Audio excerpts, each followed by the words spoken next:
Hello, everybody. I'm Sean Reynolds from Sports and about to be joined by Ken Wiebe from the Winnipeg Free Press. Together we are Kenny and Renny. This is the Kenny and Renny post-game show after just a brilliant starting game for the hey, you know what? It would be good if I used a microphone for this. That would be a brilliant idea. Clearly, I'm not in playoff form, so I'll start that again. My name's Sean Reynolds from Sportsnet, about to be joined by Ken Wiebe from the Winnipeg Free Press. Together we're Kenny and Renny. This is the Kenny and Renny post-game show after what I just thought was a banger of a playoff game. You know what? I thought this was kind of a summary of what we talked about what this series would be like in this game. The Winnipeg Jets come into this game, and we'll talk about, the atmosphere, how that affected them. Adam Lowry saying they were a little bit nervous. But if you'll notice, a lot of things we talked about on this show about certain teams. Utah Hockey Club, they're going to come into the conversation here. Some of the things they do to challenge the Winnipeg Jets, someone was watching them because there was activation by the defenseman to try and pin the Jets in the zone. That's how the game started. They couldn't seem to get out of their zone because of that. We talked about Jim Montgomery being the kind of coaches who's going to be able to build a game plan that would challenge the Winnipeg Jets. We saw that tonight. This is a great hockey game. What we also saw was all the things we've talked about with the Winnipeg Jets, the staying calm, the not panicking, the not opening up their game. Winnipeg Jets come back in this game, not by saying, okay, we got to open up. Hey, remember this one from Paul Maurice? We need to up our risk profile. The Winnipeg Jets don't do that. That is not in their lexicon anymore. They stamp that out. It's not about upping your risk profile. It's about playing the game the right way, grinding on your opponent, forcing turnovers, getting the puck, trying to cram it down their throat, and getting back into the game that way. And that's what the Winnipeg Jets did in this game. So much of what you saw happening here in this game tonight is kind of everything we've talked about. So you're looking at it right now. They're in a series. Now, I don't necessarily think that, and we'll have to give our playoff picks here, by the way, because we didn't have a show. We weren't able to fit one in like we typically did. I think the Jets win this series in 5 or 6 is what I was going to say right off the bat. I don't think this necessarily means that this Jets won't be challenged in this series or that they'll run away with it or any of these kind of things. But the Blues have a very capable coach who came out afterwards, was very confident, feels like his team had some issues that he thinks they can clean up, that they're going to get better. I thought he handled the loss exactly how they needed to handle that loss. But the Winnipeg Jets in this game, I think, are okay. I'd said this going into the playoffs. I don't know if the Winnipeg Jets are going to win it at all. I don't know if they're going to get past the second round, to be honest with you. I believe they're going to get past the first round. I clearly don't know if that's going to happen either, but I believe that's what's going to happen. But I don't think what the Winnipeg Jets will do this year is be that team that everyone's like, what went wrong? Why don't they look like themselves? The Winnipeg Jets looked like themselves in this game. They were challenged early on. When they got challenged by that in their structure, they looked like they did against teams like Utah, which is why I kept saying at those times, anyone who wants to throw this out, the Jets didn't play well tonight. That's what the Jets look like when they are successfully challenged by a team, and they survived it, and they learned from it, and they grew in the game, and they got to their game, which I thought was just a really important thing. I did want to get to something here, because I hadn't even thought about this, and I should have thought about this, but I got an all-time comment that is going to be our Flame and Comfort hot take here. Why? Because it agrees with me, because it builds on things I've said in the past, but also because it's just really, really darn smart, and I think really describes this well. But check this out from Glenn Fricker, who you'll see commenting in the show here and there. Glenn Fricker sends me this message afterwards, and he says, you know what? The roles have reversed. This was like when we played Anaheim. Now we're Anaheim. It's our time, he says. This is brilliant. So all you folks in 2015 who thought that the Anaheim Ducks lucked their way out of that series And, the Winnipeg Jets, they led for so much of that series and all the things that were happening. You remember the storylines, and everyone all thought that, and I'd always said this. This is what Glenn Fricker is talking about. That series to me was a really scrappy young racer, out on the track, a sprinter, maybe more like a long distance runner. And they were running and they were leading the race the whole time. And then the savvy old veteran runner pulled up beside them in the last stretch, turned around, gave them a wink, and beats them to the finish line. And just like in racing and hockey, it doesn't matter who's winning the race for the majority of the time. It matters who's winning it when the final bell goes. And that's what you saw from the Winnipeg Jets on this night. You saw them taking on a younger team. You saw them lean on their maturity. You saw them not make some of the mistakes that the younger team did. You saw them force the younger team to crack under pressure. And how you do that is you apply pressure to them over and over and over again. And the Jets handled it in a way where they didn't panic. They didn't try and do anything else. They realized it's a 7-game series. And what you do is you apply pressure. And maybe, just maybe, St. Louis wouldn't have cracked in this game. And maybe the Jets would have lost game 1 here. But they did the right thing. They're applying pressure to a young team, waiting to see them crack. There was a lot of cracking that happened in the Blues over the course of that game as it goes on. But this, again, all-time comment, the roles are reversed. Remember your Jets team. Plucky, young, not very experienced in the playoffs. That's basically the vast majority of this St. Louis Blues roster here tonight, or a lot of their key cogs in the likes of Jordan Kyrou and Jake Neighbors and a lot of the young players. Bolduc is another example of a guy in this game. That's what we're looking at here, folks. That's what it feels like to be on the other side of the old savvy veteran, knows how to run a race, understands where the finish line is, and understands how to have that last kick to get to the finish line. That's what we saw in this night. The St. Louis Blues, plucky, ran a really, really good race, got around that final bend. We're looking, saw the finish line, we're running, and all of a sudden the Winnipeg Jets slowly and methodically came walking up or running up shoulder to shoulder to them, turned over, gave them a little bit of a wink, and then ran over the finish line. That's what you saw on this night. And I bet for a lot of you, it feels pretty good to see your team in that position when you've seen them in the opposite position back in 2015. That's my take on the whole thing. But before I do that, I want to hand out the award to Glenn Fricker, because that's brilliant. Glenn Fricker saw it. He nailed it. And that, of course, makes it your hot take on this KNR show, brought to you by Flame and Comfort, Manitoba's premier supplier of fireplaces, wood stoves, inserts, and everything hearth-related. After 50 years heating up your world, Flame and Comfort is soon moving. You'll find it will be one of the most impressive showrooms in Western Canada. Folks, you don't need your hot takes to keep that warm feeling inside. Visit Flame and Comfort. They'll take care of it for you. Okay, folks, that's it for me for my opening drive here. Time to bring in the man with the best music in the business. Here comes Kenny, folks.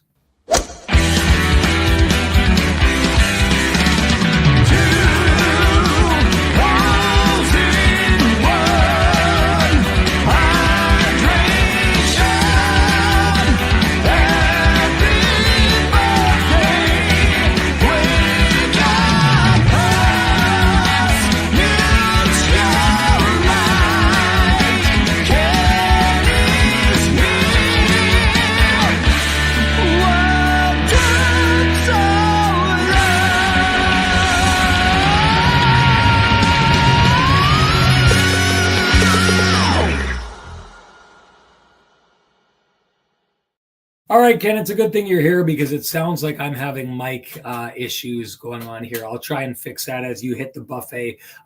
So take it away, Ken. What'd you see in this game here tonight?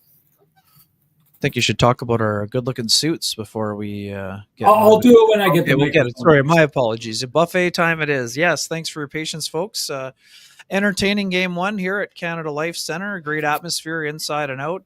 Sean had a great hit on Sportsnet and Hockey Night going into the contest. Definitely, folks were fired up for the game. Players were fired up. It was a very physical first period. Blues, very physical. Braden Shen with 8 hits in that first period. launching himself at several Jets, which is what we know he's a physical guy. I mean, that's the way he plays. He's a physical leader for their team. He sets the tone physically. I love the way that Braden Shen plays. I've been covering him since he spent time playing with the Brandon Wheat Kings, and he was very engaged in the game. But the Jets, I thought, answered. They didn't get pushed around. Yes, the Blues had more hits, but I thought the Jets were a little nervous. Scott O'Neill talked about it. They took a while to get to their game, Sean, but I think it's a very apt analogy here. And the Jets kind of eased into the game. I don't think they tiptoed into the game, but I thought they were able to get themselves rolling. And were able to find their game and got to it. I mean, third period's domination station, right? I mean, they gave up 2 shots on net, and neither one of them was particularly dangerous to me. Jim Montgomery talked about maybe giving up a few shots that they didn't necessarily, miss the net on a few, but I thought that the Jets stuck to their game. And Adam Lowry talked about it, Sean. I mean, they didn't start cheating for offense in a game where they were generating plenty, but just weren't able to kind of solve Jordan Binnington or really push forward. But overall, I thought that the Jets game itself pretty sound overall, but definitely there's room for improvement, and I think that they were pretty forthcoming as it pertains to that. But top line was absolutely on fire even before they got going. In terms of goal scoring, I thought they did an exceptional job. On the matchup game with that Robert Thomas line. They saw plenty of Thomas, Buchnevich, and Jake Neighbors. They got themselves going, and then they found the back of the net with some regularity. Obviously, there were a couple other chances that didn't go for them, but I mean, overall, I thought that the Jets were full value in this one. We know that the Jets have been able to win a first game of the series opener for the 3rd consecutive year, and now it's up to them to start changing the narrative surrounding their team. I mean, they gave up 4 consecutive victories against the Vegas Golden Knights 2 years ago and 4 consecutive victories against the Colorado Avalanche last spring. But as we were saying, and as we've been saying all year, it feels different around their team this year. And part of the reason it feels different is, because of the scar tissue that's built up over the course of time. The Jets don't seem to be, overwhelmed by the moment, overwhelmed by what's happening. They didn't get rattled in a game like this. They didn't stray from what they do normally in terms of their structure. And that's part of the reason they were able to win game 1 and keep their composure and sort of take the game to their opponent in the 3rd period. I think that, there's a lot of talk about Connor Hellebuyck and how he played, but I mean, most important save of the game was made by Connor Hellebuyck on a breakaway on Jordan Kyrou with 1:56 to go in the 2nd period. That is a all-world goalie making an all-world save. Again, if folks want to quibble over the first 3, I mean that's totally fine. That is their right to do so. Certainly one bad bounce, the one that was blocked by Luke Shen ending up on the stick of Oscar Sundqvist. Not really a whole lot that Hellebuyck could have done on that one. The first one by Thomas, a really good shot. It looked like the Jets were going to have a 2-on-1, and there's a subtle kind of pick play along the boards by the St. Louis Blues player that prevented Alex Iafallo from getting to the puck before Cam Fowler did. And then on the third one, this is just a great shot by Kyrou. Yes, it's from distance, but I thought Sundqvist provided an excellent save. Some folks didn't like it. It's from distance. Yes, I get it, but it was crossbar and in, and I don't think that he saw it, at least by Hellebuyck's reaction on the play. So now, does Connor Hellebuyck want to give up 3 goals a lot of nights? Of course he doesn't, but I didn't think that he got overwhelmed by the moment. Not saying that he has previously, but I would say that this was a good building block game. The Jets are also going to have to be better as the series rolls along, and that includes Hellebuyck. And I think that this is one of those we've been talking all year. It's tough for a goalie to go from a high volume goalie that gets a lot of work to a guy who's not getting a ton of shots. I mean, in the game, 17 shots for Hellebuyck, that's not a lot. There's times where you're going to have to do your best to stay sharp. Hellebuyck was very sharp. He tried to stay sharp by playing the puck. There were a couple of hold your breath type moments, but I mean, overall, I thought Hellebuyck, handled that aspect of things pretty well also. Special teams is another area we're going to spend some time digging into. Obviously, Jets giving up 2 power play goals and 3 opportunities. That's something they're going to want to get cleaned up a little bit for sure. And in terms of the power play, finishing 1 for 4, there were some times where it moved well. Obviously, Jordan Binnington makes an all-world save off of Kyle Connor early in the third period. That sort of, made you kind of wonder at times if, that's going to be Binnington finding his game. And, we've talked a lot about Kyle Connor this year. He's an exceptional talent. He had a great year, 41 goals, 97 points. But one of the strange statistics that we've been talking about lately is Kyle Connor hasn't scored a power play goal now in 47 games. Like, this is one of the deadliest shooters in the National Hockey League. He had a glorious chance today, an incredible setup by Cole Perfetti to find him on the back door. To me, and I don't put this up on Twitter, on the old Twitter machine, as folks love when we can hit that check mark on the boxes here. I mean, that's the cleanest look that he's had on the power play, maybe in months, certainly in weeks. And he made a good shot. Binnington just got over and made got the glove on it, which was impressive. But I love the fact that, this is another example of a player keeping his composure. Kyle talked about it. He was, asked about something else, and he, said, when you're getting chances and shots of that quality, you're eventually going to get one. And for Connor, he was all over the score sheet today, everyone. He had 5 shots on net. He had 11 shot attempts. He had a hit. He had a blocked shot. He was involved. He had a goal and 2 assists for 3 points. Just an, impressive, another impressive outing for, Kyle Connor. So, outside of that, and the other part of that too is that the Adam Lowry line I thought was great. For the Winnipeg Jets, they had a very good cycle shift right before Alex Iafallo tied it early in the third. I thought the Nino Niederreiter is someone we've talked about a lot in terms of him needing to get going and having a strong offensive showing. And although he doesn't show up on the score sheet in this one, I thought that Niederreiter was one of the best Jets at a time where they struggle to get going or find their way. I thought Nino Niederreiter, 1 shot, 5 shot attempts, 1 hit. I thought he was very noticeable, especially in the first period, and also as the game wore on, and he got himself around the blue paint. But yeah, I mean, it was an impressive showing by him as well. This is a 4-line game. I mean, we're going to dig into it a little bit further, but anytime a fourth line is able to deliver a scoring chance and deliver a goal in the first game, that's something that you need from your team, right? Fourth line, unsung heroes. We thought originally the goal was credited to Morgan Barron. It was eventually given to Jared Anderson-Dolan on a double tip. Just an impressive situation and scenario for the Jets. And although he lost the assist when it was given on the double tip, Luke Schenn with the shot. But man, David Gustafsson makes just an exceptional pass up to the top to get it to Schenn. Really good shot by Schenn. And, again, I thought that Luke Schenn had a very strong showing in this one as well. Obviously, Braden led the hit parade with 9 in the game, but there was Luke Schenn with another solid 5 hit, 3 block shot effort, 1 shot on goal, 1 assist, 3 shot attempts. So impressive game by him.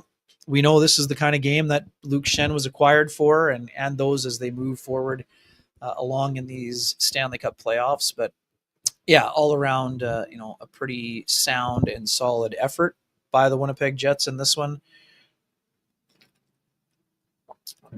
And, overall, certainly a lot for them to build on. And I mean, Jared Anderson-Dolan, someone that we've noticed his impact on the games here as we've moved along. For him, it's his 5th Stanley Cup. There he is. Yeah, I'm doing a little bit of tap dancing like you. That was impressive. Thanks for coming back here. 1 second. If you would have seen the things I've seen, Ken, buddy, that was hey. Remo can tell you that I once went. What was it? I think 21 minutes on a David Gustafsson answer about something in the off season. So nice to have you back. Technical issues. Grinding through, buddy. Not only did you do a great job in my absence, but you look great doing it. And of course you do, because if you want to have the kind of look that can save the day, it's a near superhero look. This is the Clark Kent look right over here. Clark Pocket Kent, square even here. Pocket square. This is superhero territory that Ken just pulled off there. And I think I look pretty good for the villain in this story as well. And of course we do, because we went on down to Vittorio Rossi to take care of that. So if you want to look like the good guy or the bad guy or just that guy who can save the day, you know what to do. Head on down to Vittorio Rossi, down on Corden Avenue. You walk in, loudly proclaim Kenny and Renny said you asked for Frankie and the boys, and they will do you up right. Okay, hopefully my audio is all fixed here. And I don't know where you've been, Ken, but let's have the Hellebuyck conversation. If you haven't gone deep into it yet. You go first and then I'll go. I did mention the save on Kyrou, but and went through the goals. But yeah, I'll turn the floor back to you on that one. Obviously, your turn. Well, let's just get into this. This is exactly one of the games I was talking about, and I was on a legal curve. A lot of people will have seen me on a legal curve this morning, and they'd ask, about if there's someone out there who's like the most important to the Winnipeg Jets playoff chances, it's got to be Connor Hellebuyck, right? And I said no, because this team is more than just the sum of its parts. It's about this team structure, and tonight's game is a perfect example of that. And it's a perfect example of everything that I've been saying all season about this team. Connor Hellebuyck doesn't have a great start to the Stanley Cup playoffs here. 3 goals on 10 shots. If you're handing out the Sean Reynolds stat on this night, it's Jordan Binnington wins it, even though, and we'll get into it, Ken, it's Jordan Binnington that starts. And I think in a way that it was like unnecessary for him to do it, the crucial sequence that ends up in the game-winning goal, he can carry, and hell, he didn't screw up like that to the point it was a game-winning goal. So he doesn't have that, but he makes the much higher 10 bell saves in this game. Honestly, I know people, and you're talking about it, the save on Kyrou is a good save, but it's got nothing, if we're all going to be truly honest with ourselves, on the 2 Kyle Connor stops that Jordan Binnington makes. One of Jordan Binnington's goals scored on him is a good old-fashioned hockey gods love the Winnipeg Jets redirect that he had no chance on. The other one is a tip in front.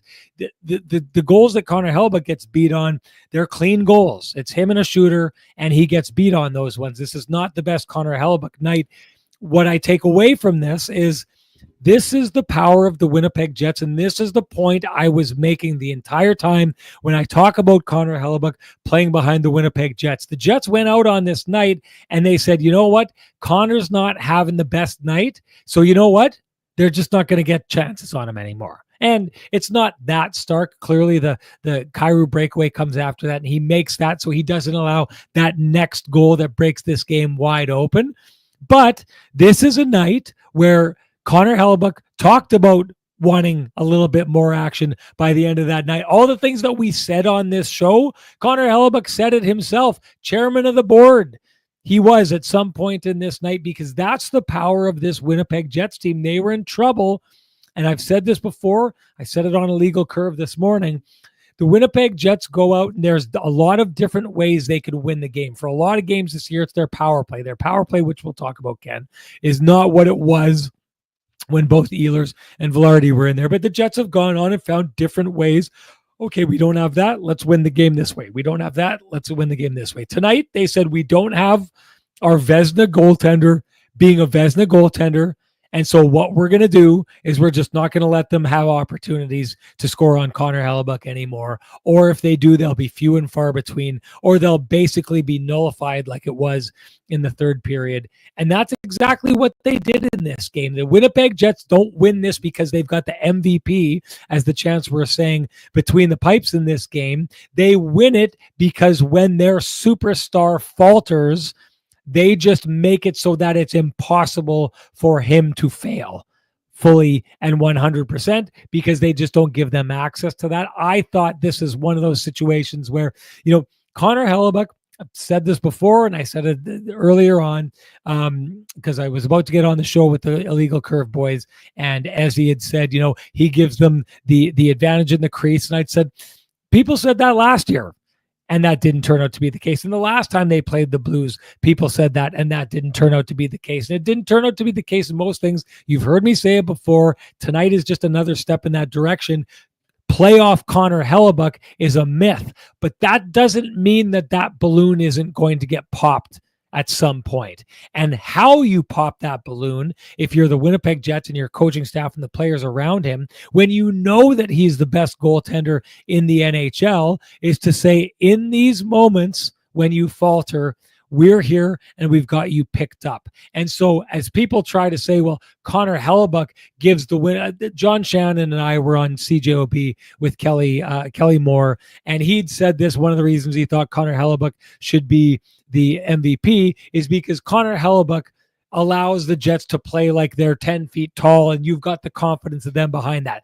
I think that's an unknowable. It's a romantic notion, but it's unknowable. Tonight, it is entirely knowable that Connor Hellebuyck could get the confidence from his team around him that is like, you know what, even if I don't have my stuff tonight, they do, and we're still going to win this game. And now going forward, there's an opportunity. It's the next opportunity now for Connor Hellebuyck to start capturing playoff Connor Hellebuyck, to start being playoff Connor Hellebuyck. And I think knowing that you're playing behind a team that has your back the way that the Winnipeg Jets did tonight. I mean, let's just give the Jets on whole in their actions with Connor Hellebuyck. The Johnson Group got you covered play of the game. That entire game is a big, giant Winnipeg Jets got you covered moment for Connor Hellebuyck, because Connor Hellebuyck struggles out of the gate, struggled even, I thought, kind of handling the puck.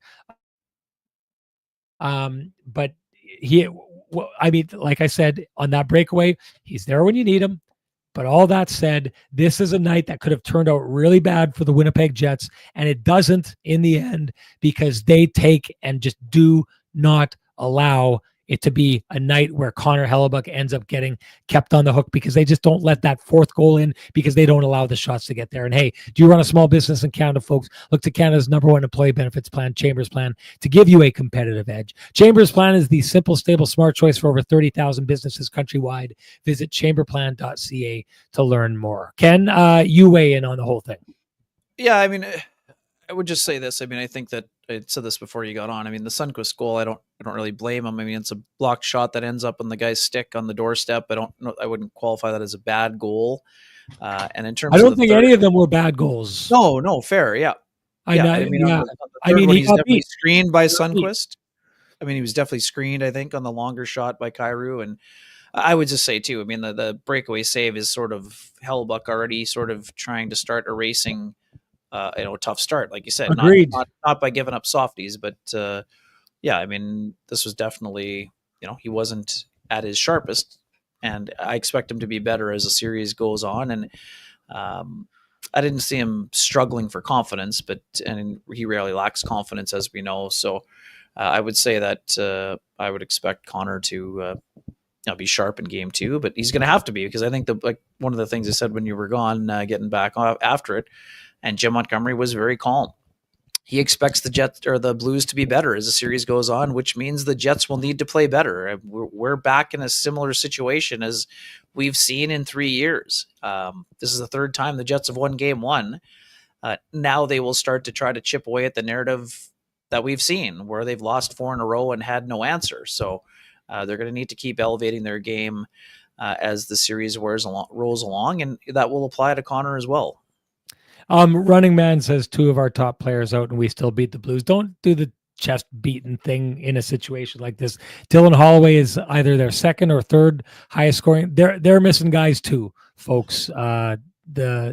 Anyway, I wanted to go to the Pristine Roofing wake up call, which to me was, and we should dig into it, and I want to hear your opinion on it, because we never quite got a definitive thing from the players, but there was clearly a wake-up call in the Winnipeg Jets who, Captain Adam Lowry admitted they were kind of feeling the pressure and feeling the jitters out of the gates and thought he played that way. At some point, there's a Pristine Roofing wake-up call in there for the Winnipeg Jets, because the game that they get to is just an absolute monster of a game. So, but to introduce that topic, let's do it by giving them the Pristine Roofing wake-up call. And of course, that means time to give North End Rick the Pristine Roofing wake-up call at 204-981-6289. He's the guy you want down at your place for all your roofing, siding, and exterior needs. You can also call Pristine Roofing directly at 204-237-7663. Give your home the Pristine Roofing and siding wake-up call, folks. You will be very happy you did. Ken, when did it change for you, and what changed in your mind that took the Jets from looking a little skittish at the beginning of the game to looking completely and totally full and in control, and like you'd said, third period domination station? Yeah, and even honestly, in the first period, Sean, I think you touched on it in the open with the young players. Honestly, the Jets got themselves going after the penalty by Jake Neighbors, to be quite frank. I mean, the Scheifele goal, there's a bit of luck involved there, of course. It's a pass attempt to the back door that rolls up the stick of Ryan Suter. And then, Jets follow that up with the fourth line goal that's credited to Jared Anderson-Dolan on the double tip, where what we saw is, David Gustin makes a great play, Schenn gets a shot through, and, the fact that the Jets gave up the late goal to Oscar Sundqvist with 1:50 to go sort of took away a lot. It was funny. I mean, we were sitting together for once, which is fantastic stuff up here. At one point, we were like, the Blues started really well, scored first. Jets struggled. Jets take the 2-1 lead, and they were taking it to the Blues, Sean, and all of a sudden that puck bounces on Sundqvist's stick. At one point, we're saying, well, the Blues just want to get to the intermission down by 1. You look up, and they're tied all of a sudden. But in the second period, the Jets kind of got things going, and yes, Kyrou gets the power play marker, but they started to turn the tables, and I thought a lot of that had to do with Adam Lowry's line, Sean. I mean, we talked about how they set the table before the Iafallo goal. But, I mean, that line I thought was excellent. Mason Appleton flying out there, Tanev, Tasmanian devil everywhere. And Lowry, again, gets the reward with the empty netter. But Adam Lowry was a beast in this game again, Sean, at a time when Braden Schenn was running around. He's got a big hit on Ryan Suter to get the fans into it early. Braden Schenn took a run at him, and he stood him up. But I thought that the Lowry line really helped stabilize things on a number of fronts. Fourth line provided some energy. Jets top line also, Sean. I'll turn it back to you, but I just thought that the Jets top line, and we talked about it, what felt like for the entire game after the slow start for the Jets. And actually, it's interesting, right? I mean, the one shift that the Lowry line went out against the Thomas line, and then Arneal went right back to Scheifele's line against Thomas.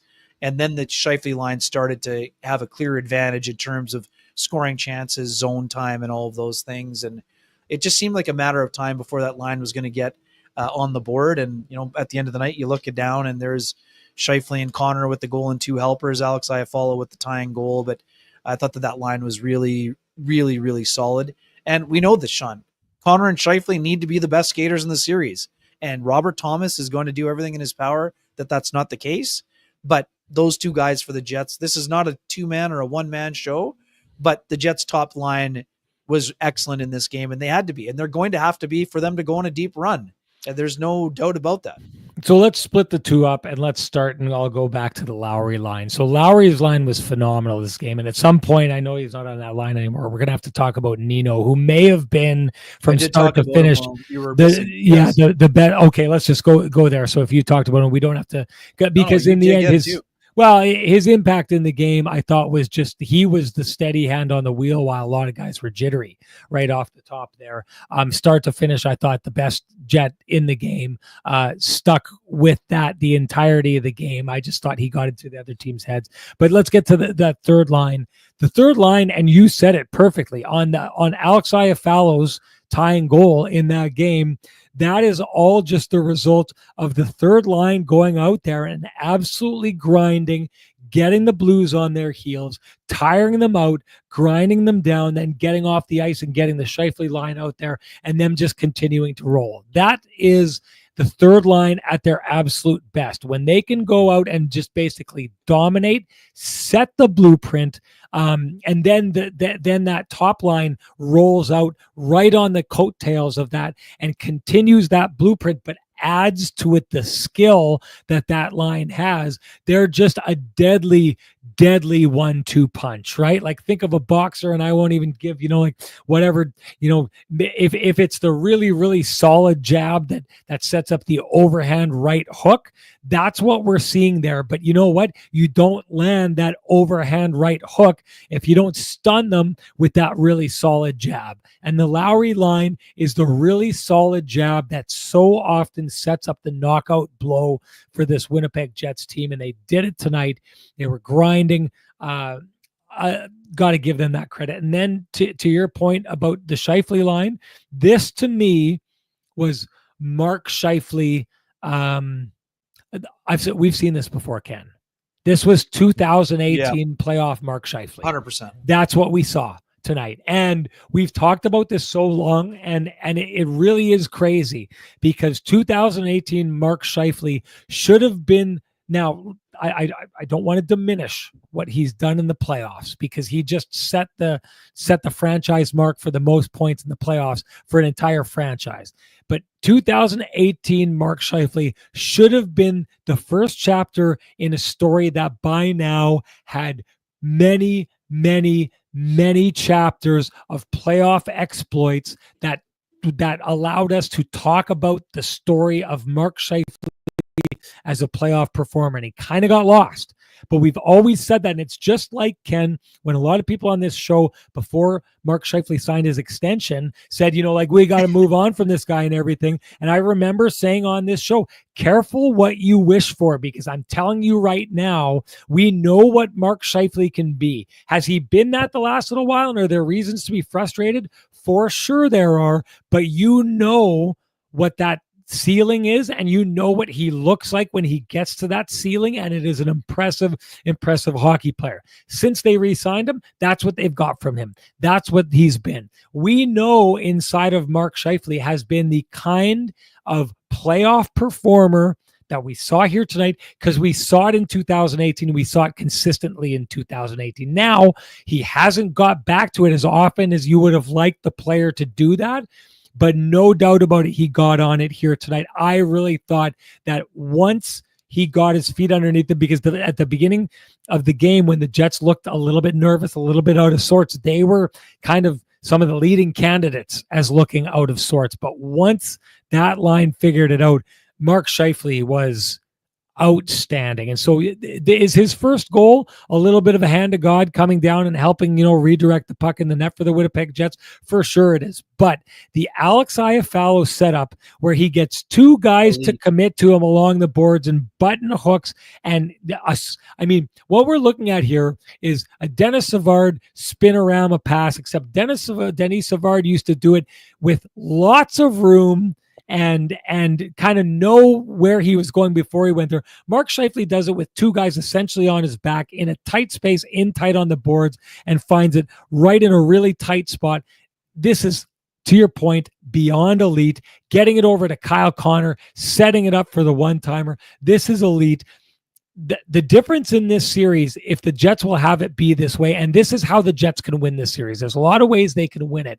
But the one thing that we saw, which I agree with you, Montgomery is going to put a good plan together for this team, and we see that the Blues are game. They're a game team. They're going to put in an effort, right? But what they do not have is Mark Scheifele level, Kyle Connor level, elite talent, and that's no disrespect to Robert Thomas. I just don't think he's quite there yet where those guys are. And if those guys go off like that, you win this series, period. If Connor Hellebuyck goes off and does Connor Hellebuyck, sorry, this ain't happening, you win that series. So there's different places they can win it. But those two players, and Alex Iafallo, give him credit for what he's doing out there for sure. But they can elevate to a place that the St. Louis Blues do not have players that can get to that level. That, to me, is the difference here in this game tonight. That's why the Winnipeg Jets win game one. And if that line keeps playing like that, that will be why, or a huge reason why, this Winnipeg Jets team wins this series. Yeah, and quickly too, let's just we always talk about kind of pulling back the curtain. Let's talk a little bit about yesterday's conversation that Mark Scheifele had, and how We used our own little 1-2 punch to get Mark to open up when the subject of scar tissue came up.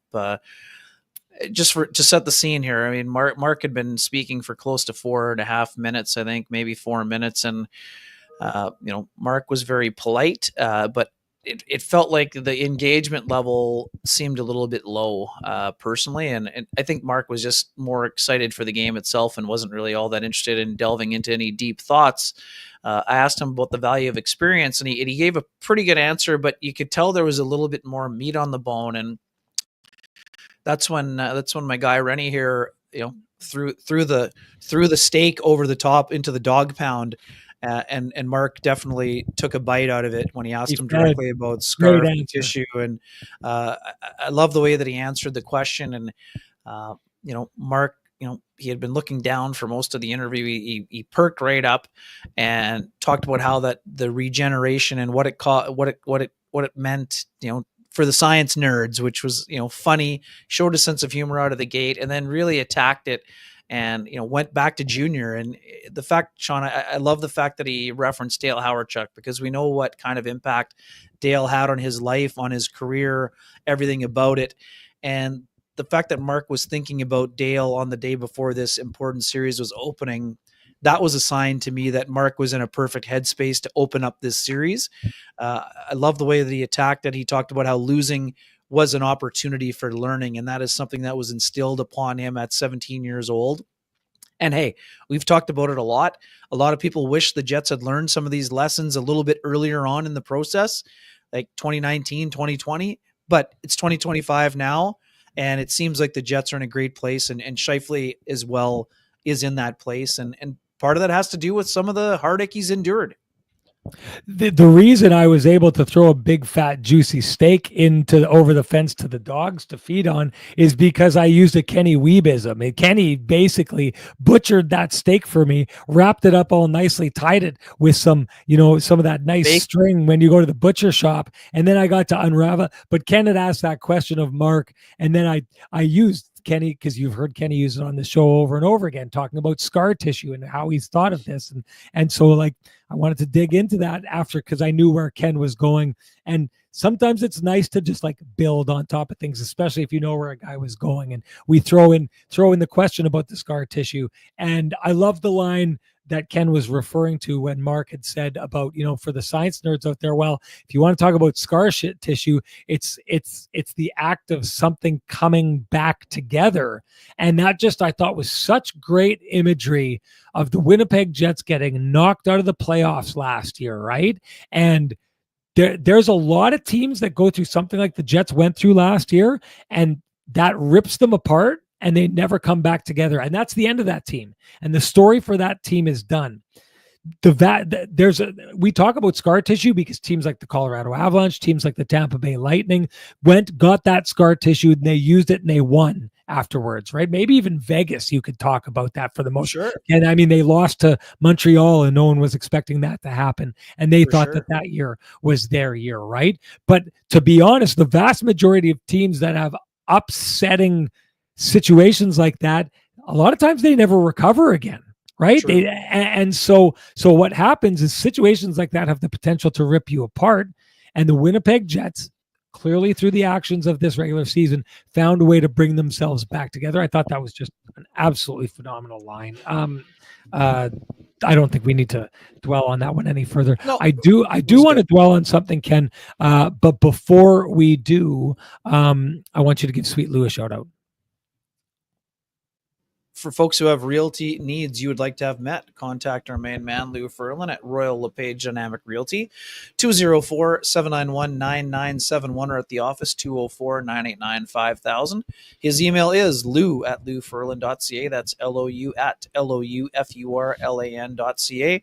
Lou Ferlin, excellent realtor, excellent human being, and excellent supporter of the community, including our podcast. Xfinity says, Renny, please, if I bring a statement game signed for game 2, will you come sign it? Not only will I come sign it, if you can get a hold of me, let me know it's there. We'll get a picture. I'll get a picture taken beside the statement game with the thumbs up. Absolutely, no doubt. I wanted to go to, okay, this is one that I find fascinating because I've done stories on a couple of years ago. I did this in Vegas. That win tonight is the second win the Jets have had in the whiteout in a crowd whiteout since 2018. Second. That's it.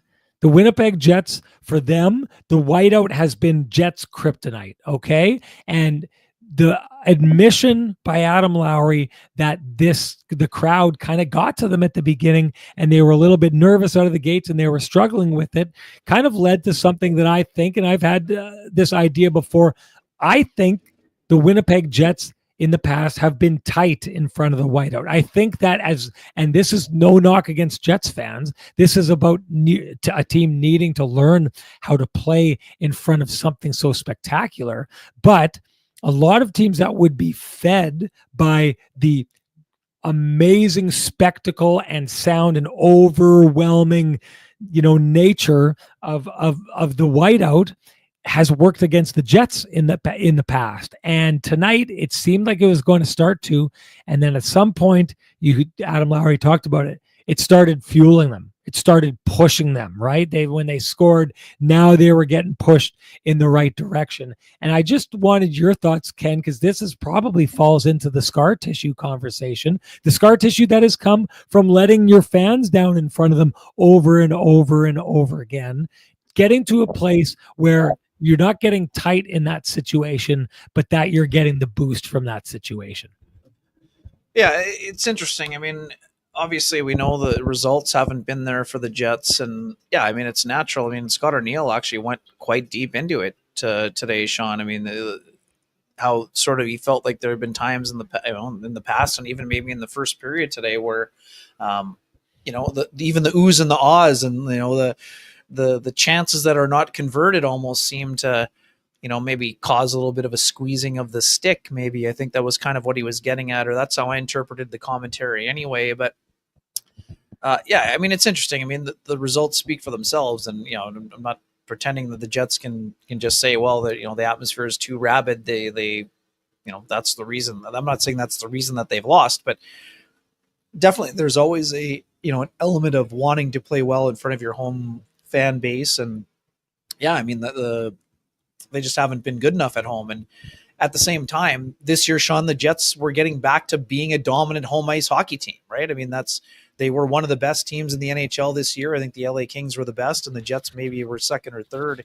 And that's also a sign of growth. So I think they were more ready for the whiteout this time around. Even the nerves, to me, is just like, that's, time between games, and maybe just the sort of the scenario that we're looking at here. But I think they were more ready and they handled it fine. And I just think they didn't get it didn't start smoothly for them. And they kind of, the Blues came at them so hard in terms of the physical nature that it kind of took them a little bit of time to get settled into the game, and then to know what they could do to attack the Blues when they were playing that sort of physical style. But yeah, I mean, we know it's bonkers. I mean, we know that people see it. We know the players and the coaching staff, they see what's going on outside, the wildness of the whiteout parties, and how the crazy costumes and how people are into it, and they do feed off of it, but it hasn't translated into success. But I would say this is just more of a game where they sort of are able to exhale at the end of it.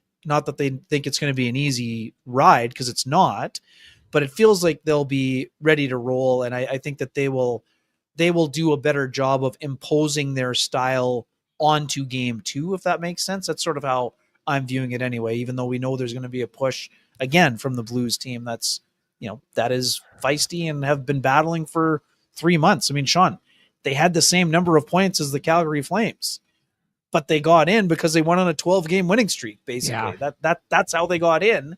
They were that far back that they needed to play with that little margin for error in order to get the 8th seed, right? So yeah. Anyways, I didn't go too deep. I mean, I don't. Anyways, I think I'll leave it to you to connect the rest of the dots there. Well, I'll say this. Here, Stephen Braun says, apropos your question to Arnie, does the whiteout need to calm down and be more sensitive to the Jets' needs? No. I'm going to tell you this right now. The whiteout not crumpling under the weight of having seen the Jets not perform well in front of them for a lot of years. I had actually worried and wondered about this because as a Winnipegger, as a kid who grew up, I think I was in grade 6 when Johnny Sauter and a bunch of the local media folks sang the "Everybody Wear White Tonight" song. Like, this has been a part of my childhood and me growing up. The Whiteout is an awesome spectacle. It is something to be proud of and not something to shy away from. It is something for a team to learn how to harness. And that's what we're seeing from the Winnipeg Jets in this. And I also wanted to bring out Pat Rathwell says, I was so impressed with the crowd tonight. K&R, what did you guys think? Personally, I've attended many Whiteouts, but tonight's crowd was unreal. Almost Dave Ellett-like. I don't know how to put my finger on it, but I felt what Pat, by the way, Pat, your daughter stopped to say hi to me. Wonderful young lady. You've done very well. But there's something about it. And I don't think that it was any louder than it's been, Ken. I think it's the same. And maybe it's just me feeling something. And this is all these qualitative things. And I don't have any fancy stats to back this up, folks. So it may just be Renny, projecting his beliefs on what's happening here.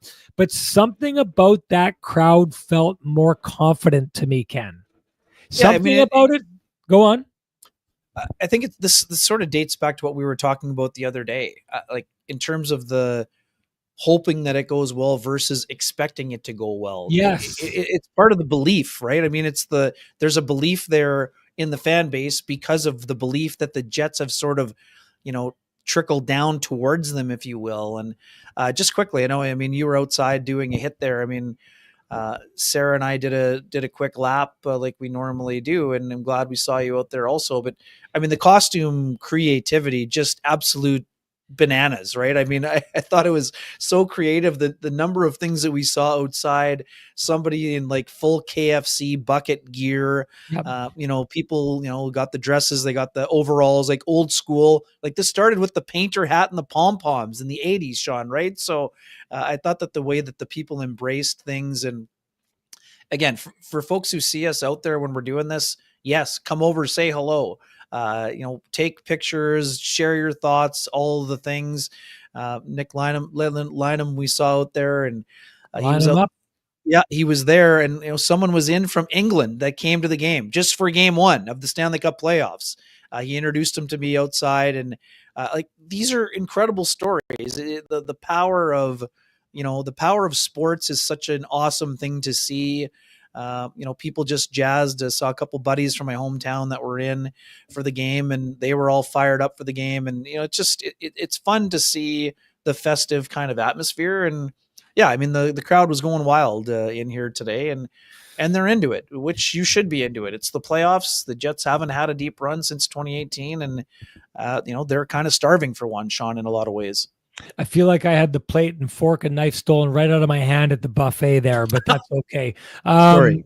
No problem. I was just going to say, this for me leads to the payoff. Okay. This is being good fans the way they were. The Winnipeg Jets Whiteout, I think, has been challenged for years. It's been challenged with the idea, but I think the thing about this is Jets fans just get it, and the Whiteout is its own thing. I'm going to say this. The Whiteout is bigger than the Jets, okay? It's fueled by the Jets. It is done because of the Jets, but the Whiteout is its own thing. Everything that you just talked about, Ken, is fans going and contributing in a way. And yes, is that for the Jets, but it's also because it's the Whiteout, and it's also because, Marshall Patterson is talking about how impressed the TNT crowd is, how, so many people in the States are talking about it. It's all over American media right now. How Pat McAfee last year watched it once, a guy who played professional football in front of all these insane NFL crowds, and was absolutely wowed and fell in love with the Winnipeg Jets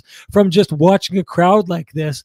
It has paid off finally for the Winnipeg Jets to have a team a fan base that is just there to lend you your energy, and I've said this in the past. And I said this, remember, I said that I felt like Vegas Golden Knights broke the MTS Center to a degree. back in 2018. And I think it did, like, for regular seasons and stuff like that, the chance, everything seemed like that building got down for a bit. But what was never, ever broken was the whiteout. You fans have always brought it, and that's paying off now. And we should have expected that it was going to pay off. And of course, if you are looking to pay off high interest credit cards or debt, we suggest you go talk to our friends at Cambrian Credit Union about their payoff loan. They can show you how taking out a loan to pay off your debt actually gets you debt free faster, and you can save thousands of dollars. Go to cambrian.mb.ca to book an appointment online. Okay, Ken, we have to talk about this. I know it's going to make the show go long, but Scott Arniel talked about making adjustments in that press conference yesterday when we were out talking with the players, and the little adjustments he'd have to make. I've gone through this story before. I think that there's differences in NHL coaches. And I've talked in the past about having covered Stanley Cups where one coach said, and hey, this was Paul Maurice for a lot of years in Winnipeg Jets, we got here playing this game, I think we'll be fine, versus other coaches I talked to that said, look, we're not reinventing the wheel, but I'm crazy if I'm not making tweaks and strong tweaks to my system to try and manage what the other team is doing.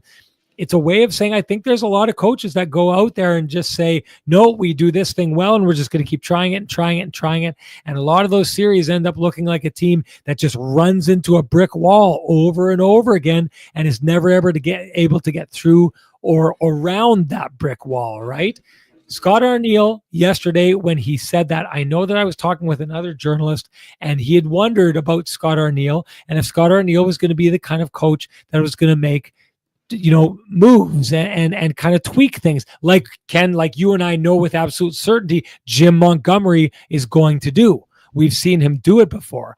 I personally think this game was a great example of Jim Montgomery coming in with a plan. I talked to you about it. If you want to go back and look at those games against Utah that the Jets struggled in, you will notice if you look at the first period of this game, compared to those games, you will notice the same thing is happening with the defenders of the opposition activating and pinning the Jets in on their own blue line, not allowing the giant boulder that is the Winnipeg Jets to get rolling.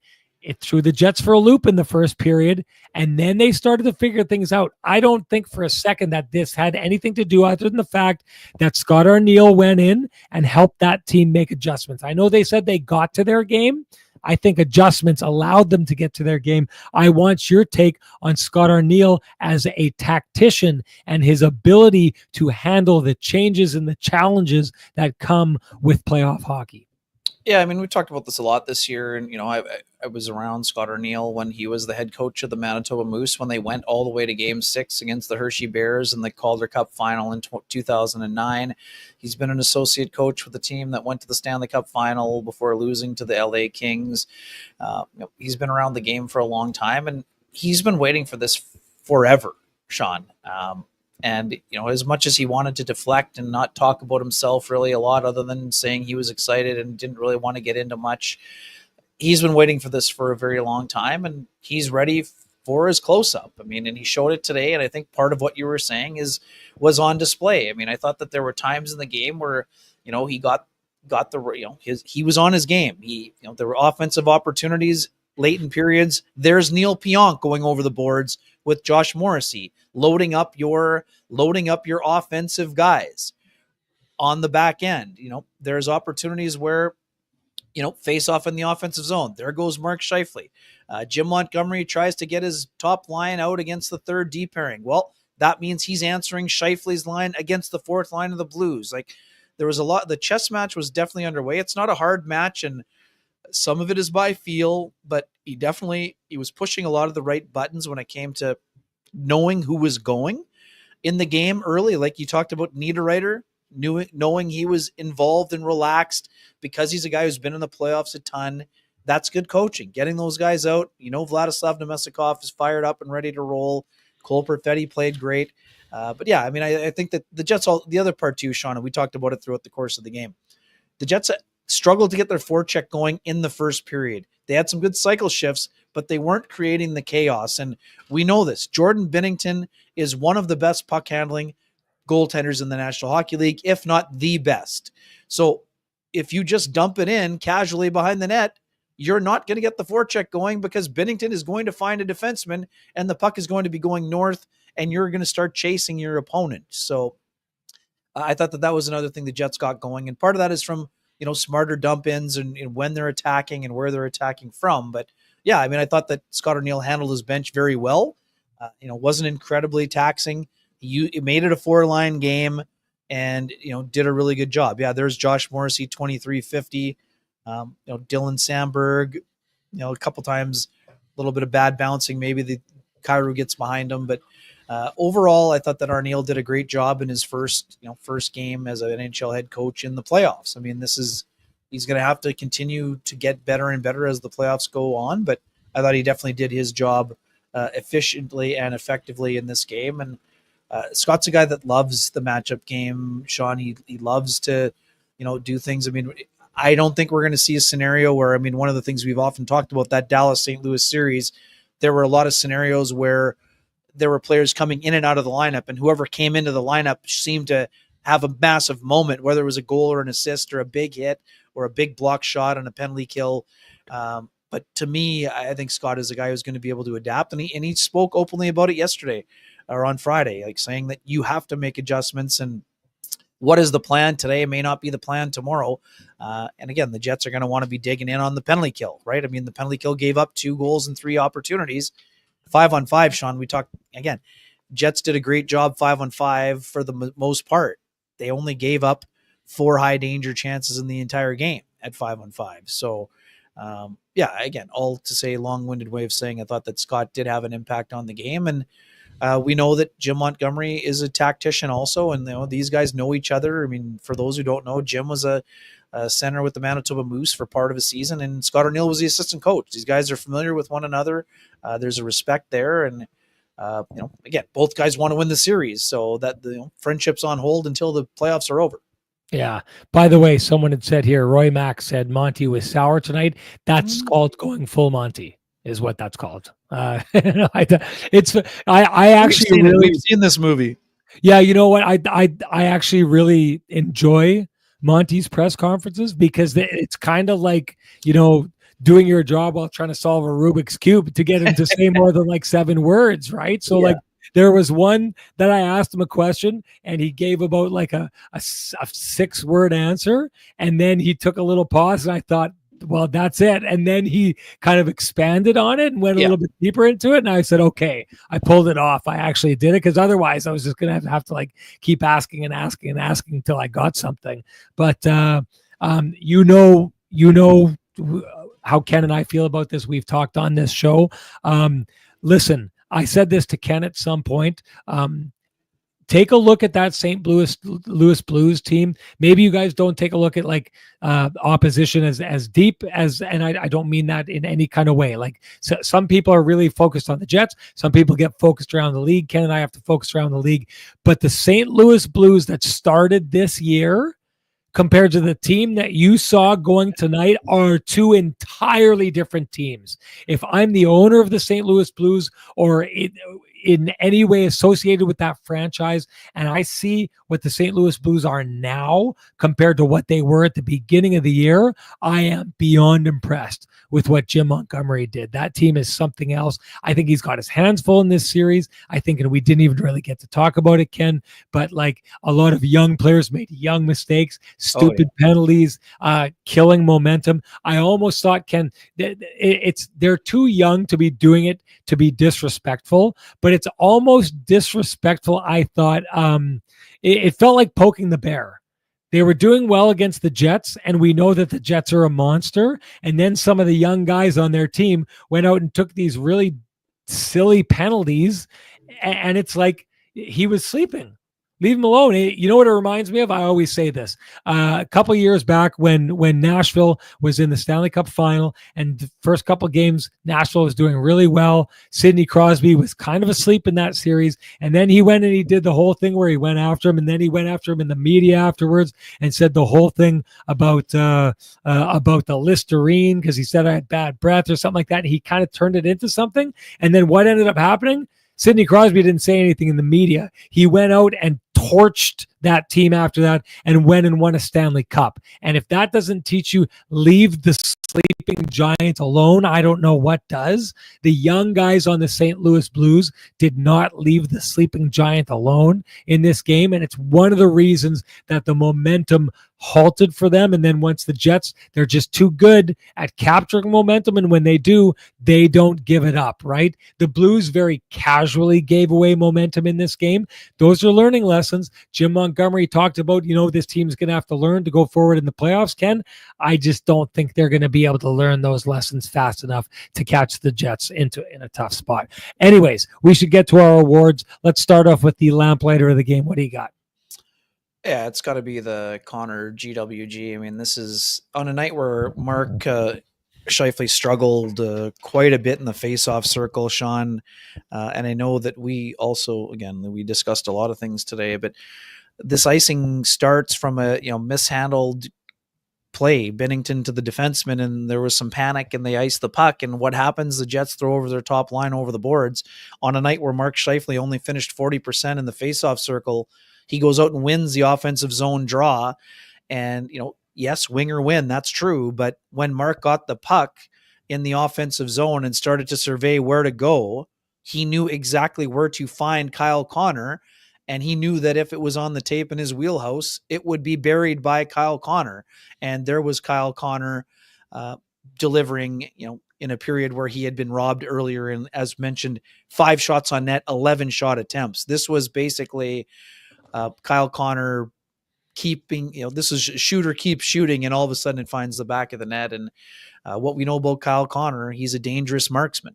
And when you're dangerous, you can score when the game is on the line. And that's exactly what Kyle Connor did. And we've talked about chemistry and, that take about how Scheifele and Connor can't play together got pretty moldy pretty fast this year, Sean. And we've already handed up the pristine wake-up call, but folks saying that those guys can't play together and can't figure it out defensively, that take has not aged well. Those tweets have not aged well, folks. And again, they needed to get better. That is 100% right. And they have improved their two-way game, and they showed today what they can do when they're on their game. That's deliver big-time moments in a big-time game. And they got to do more of it. What's crazy, Ken, is I remember a lot of the people saying that at the beginning. I don't remember a lot of people coming out and owning being wrong about that. No, that's true, but it's things happen. Anyways, I didn't mean to belabor that point. It just again, I'm in the middle of trying to belabor that point.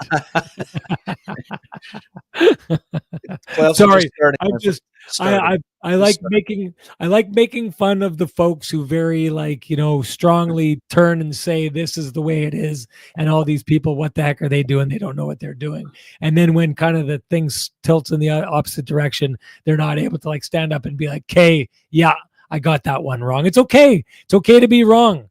It happens all the time. Not very much in this box here, maybe a little bit more in that box over there, but it's okay to be wrong, folks. It's fine. Okay. That's it. Or sorry, not that's it. That's I'll go with you, Ken, on the TCB lamplighter. It doesn't matter what we think though. Share with us your TCB lamplighter, automatically entered to win a frosty, delicious 8-pack of Lamplighter Amber Ale, brought to you by our friends at TransCanada Brewing Company. If you can't wait for Kenny and Renny to gift you your 8-pack, you can head on down to 1290 Kenniston and pick your own up there. A lot of other options there and some great food to try out while you're down there as well. And our winner of our Lampy from the last show, that would be FR in DC. FR in DC. You know what to do. Direct message me at SN Sean Reynolds. Send me your full name. Send me an email. I will send you a voucher for a frosty, delicious 8-pack of Lamplighter Amber Ale, brought to you by our friends at TransCanada Brewing Company.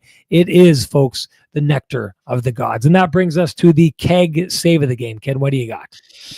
Only one, and it was the timely one. It's the save on Jordan Kyrou with 1:56 to go in the second period with the Jets already trailing. If that's a 2-goal deficit, who knows how the third would have gone. And I found it interesting, Sean, and I think you did as well, when Jim Montgomery was asked directly if that may have changed the momentum of the game. He said based on how badly they played in the third, he wasn't sure it would have been enough to win the game, which I thought was even if they would have scored. Great admission, right? I mean, I thought that was a, we talk about people facing things head on and not being afraid. not trying to maybe sugarcoat how things have gone. I thought that was great. Jim Montgomery, laying out the honesty right there. And anyways, all to say that the Hellebuyck save, not just the timeliness, it was the best save that he made in the game. And he needed to make it at that time, and his team picked him up after he made it. Yeah, 2-pack for me, and they're both Jordan Binnington on Kyle Connor. The one where he's kind of down out and Kyle Connor tries to stuff it. I don't know how he kept that out. And then the other save that he made on the one time, like it's pretty much the same save, or sorry, the same play that is the game winner, right? He doesn't get the second one, but he gets the first one. I'll be honest, we sit there and we talk about Connor Hellebuyck, and this game could have gone out of control if Jordan Binnington allows those 2 goals by Kyle Connor. Quite honestly, the route could have been on in this game, and we wouldn't be talking about a close game that was essentially outside of the empty net goal, a 1-goal game here that was won in the last 2 minutes of the game. And maybe the feelings around this would be a lot more like the Jets are walking away with this series. So right now, I think the feeling that the Blues have that, maybe they do a couple more things, that game tilts in their direction. The fact that I think they've got a little bit more hope because of those 2 saves that are made by Jordan Binnington. I think, quite honestly, if you're honestly looking at the saves, they're the most impressive saves of the game. Anyways, that's my take. Doesn't really matter what I think, though. Matters what you think. Share with us your keg save of the game. You're automatically entered to win a $50 gift certificate usable at any of the 3 fine keg locations here in the city of Winnipeg. If you can't wait. No, that's not what I'm trying to do here. I'm sorry. Long day. Brain freeze. That brings us to our keg save of the game winner, and our winner from our last show. That would be Owl, as in who. Owl be back. Owl be back. You know what to do. Direct message me at SN Sean Reynolds. Send me your full name. Send me an email. I'll have the fine folks at the keg send you a $50 gift certificate usable at any of the 3 fine keg locations here in the city of Winnipeg. Each location finer than the last. Ken, anything to say before we get moving? No, fun game 1. And for those folks who were mentioning in the chat room, the Dallas Stars losing game 1 to the Colorado Avalanche, and should be another fun one on Monday here. What we should do before we go is we should give our predictions for every series. Sure. You can go through it quick. I'm queued up and ready to go. So I've got Jets. I got mine. I sent them out. Yep. Okay, so I've got you sent them out. So I've got Jets in 5. I think I had Colorado in 6 or 5 is what I'm thinking. I think it's going to be a sweep for Vegas. And I think that Edmonton is going to win in 7. On the other side, I think the Toronto Maple Leafs win in 6. I think the Tampa Bay Lightning win in 6. Interesting. I think the Montreal Canadiens win in 7, and I think it's a sweep for the Carolina Hurricanes. I've got, as I said at the beginning, what's your cup final, Ken, and your winner? I haven't listed it yet. Okay, I've got an Edmonton Toronto Maple Leafs final with the Oilers winning. I stick preseason because I'm right so often. Okay, let's just do that. Let's just go with that. The other incredible is that I still do believe like a lot of teams you'll see are just able to elevate their game. I honestly don't think what we've seen from the Edmonton Oilers in the regular season is anywhere near what their cap is. Last year, I saw them in the playoffs, and what I saw from them at that time of year was miles beyond what they were in the regular season. I think they know how to elevate. So I haven't given up on them yet. You want to throw out? Yeah. Got them right here. Jets over Blues in 6, Avalanche over Stars in 7, even though that one may not go that deep. Avalanche over Stars. So you said Avalanche over Stars? Yeah, Stars and okay, yeah. Same as you were. The same there. Golden Knights. Where we differ, Kings over the Oilers for me. I think the Oilers look vulnerable, and I totally get it. I know why you have belief in them. You've seen them play their best. I don't think their depth is nearly as good. I think their question marks in goal are as big as they were the year prior. And yes, Winnipegger Calvin Pickard has done a great job when Stuart Skinner has faltered. I don't see their defense core being able to, not having Matthias Ekholm, Sean, is a massive, huge. And if they don't have him in the first round, they may not get the opportunity to get him back. So exactly. So for me, I'm not nearly as bullish on the Oilers as you are. Having said that, I've used the caveat for everyone that I've talked to. They still have Connor and Leon, which means they could go as deep as they did last year and maybe even win it all. But to me, they're vulnerable. To me, they get knocked out. In the East, I'm not buying the Canadians. I love what Marty St. Louis has done with that group. They were battle tested down the stretch, but the reality is that if they had played in the Western Conference, they wouldn't be in the playoffs. So I don't see them beating the team that leads the East, though we understand things have happened that are wilder in the past. I think the Maple Leafs beat the Senators in 7. I think it's going to be an awesome series.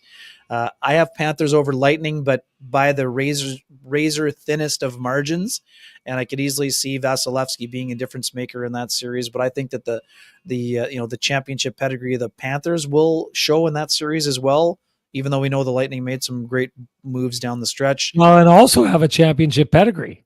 Oh no, totally. I just think that I don't think the Panthers are ready to get knocked off yet. Is all I'm saying. I love the moves Julian Breezeball Panthers has made. can do Panthers things. That's what I mean. So, and I have the Hurricanes. I'm going to give the Devils 1, but I'm with you. It could easily be a sweep.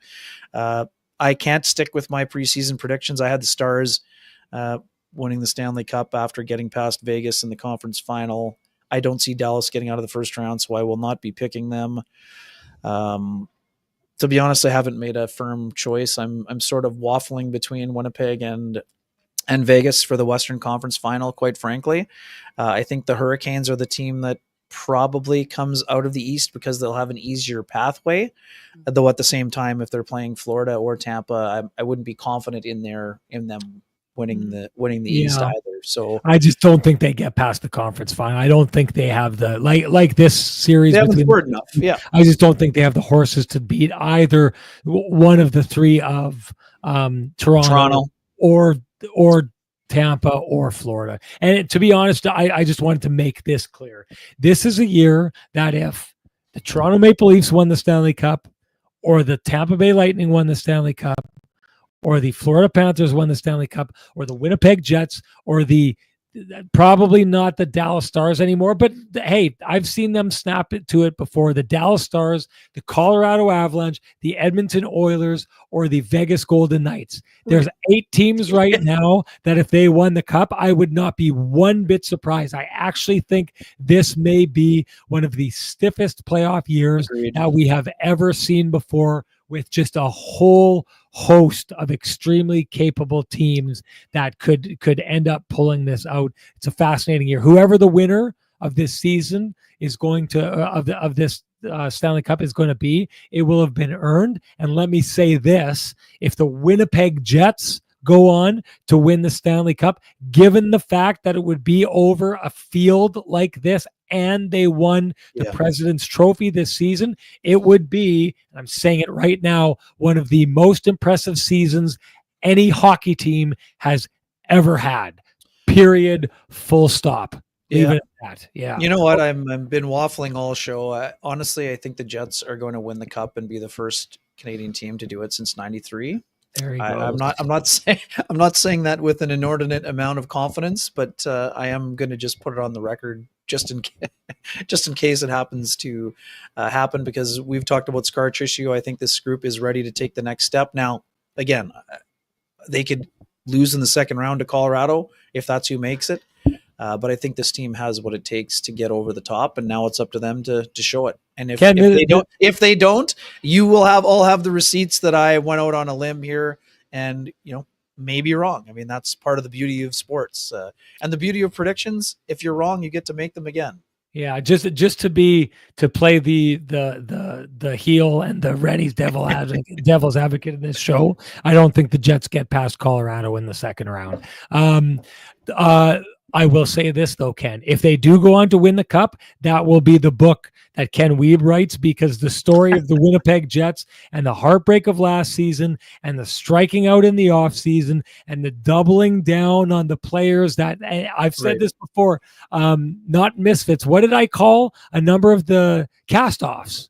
Right. The Winnipeg Jets are Yeah. a team filled with a lot of cast-offs, right? Vladislav Nemesnikov types, even Nino Niederreiter's been around the block, right? For the Winnipeg Jets to go through the heartbreak they went through last year, lose their coach, start a new coach who hasn't been in the league for a decade, is just getting that opportunity again, building from within, doing what they're doing, not really going crazy at the trade deadline to fill a lot of the needs that a lot of people thought. And then they go on to win the President's Trophy and then win the Stanley Cup in a field as deep as the field is this year. Someone needs to write a book about that, because it would be a heck of a read if that were to happen. Got something to say before we go?